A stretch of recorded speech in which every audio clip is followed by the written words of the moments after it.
আসসালামু আলাইকুম সুপ্রিয় দর্শক এবং খামারিগণ, আশা করি সকলে ভালো আছেন। আজকে আপনাদের সামনে একটা গুরুত্বপূর্ণ বিষয় নিয়ে আলোচনা করব, আর সেটি হলো খুর পচা রোগ। আর আমি আলোচনা করছি মোহাম্মদ মাসুম বিল্লাহ, খঞ্জনপুর জয়পুরহাট থেকে। খুর পচা রোগের কারণ কি? এটি একটি সাধারণত ব্যাকটেরিয়া রোগ। কাদাযুক্ত বা ভেজা অপরিচ্ছন্ন জায়গায় গরু রাখলে এই রোগটা হয়। এখন চলছে বর্ষাকাল, আর এই বর্ষাকালে অনেক খামারি আপনার গরু কাদাতে বেঁধে রাখার কারণে এই রোগটা হয়। এছাড়াও আপনার খুরে ছোট কাটা বা ছোট ক্ষতের মাধ্যমে ব্যাকটেরিয়া ঢুকে পড়ে এবং খুর আপনার এই নষ্ট হয়ে যায় এবং খুর পচা রোগটা হয়। লক্ষণসমূহ কি? আসলে এটা খুরের পচা রোগ, আপনারা বুঝতে পারতেছেন। খুরের চারপাশে পচা ধরনের ঘা ও দুর্গন্ধ হয়। গরু এক পা তুলে রাখে বা খোঁড়ায়। খুর থেকে পুঁজ বা রক্ত বের হতে পারে। জ্বর হতে পারে এবং খাওয়া কমে যায়। পায়ের গোড়ালি হাড্ডির অংশ ফুলে যেতে পারে। চিকিৎসা কী করবেন?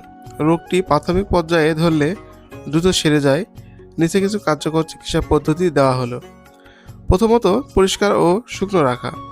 গরুকে কাদাযুক্ত জায়গা থেকে সরিয়ে শুকনো পরিষ্কার জায়গায় রাখুন। খুর ধোয়া। পটাশিয়াম পারম্যাঙ্গনেট এর হালকা গরম দ্রবণে খুর প্রতিদিন 2 বার 5 থেকে 10 মিনিট ডুবিয়ে রাখুন। বিকল্প হাইড্রোজেন পার অক্সাইড বা সালফার দ্রবণ দিলেও ভালো রেজাল্ট পাওয়া যায়। অ্যান্টিসেপটিক প্রলেপ দিতে পারেন। বিভিন্ন ধরনের আপনার ট্যানিক অ্যাসিড, জেন্টামাইসিন স্প্রে, নবক্লিন ব্যবহার করা যায়, যাতে খুব ভালো রেজাল্ট পাওয়া যায়। দাগ শুকিয়ে গেলে আপনার জিঙ্ক অক্সাইড মলম লাগাতে পারেন।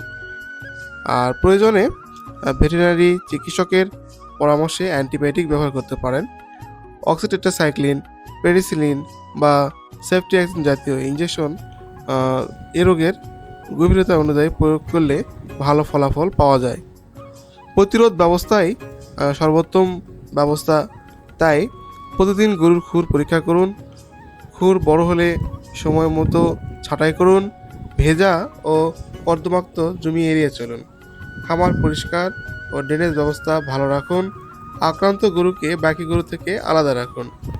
খুর পচা এই রোগটি থেকে সচেতন থাকুন, সুস্থ থাকুন, এই প্রত্যাশায় আপনাদের আজকে ধন্যবাদ জানিয়ে শেষ করছি।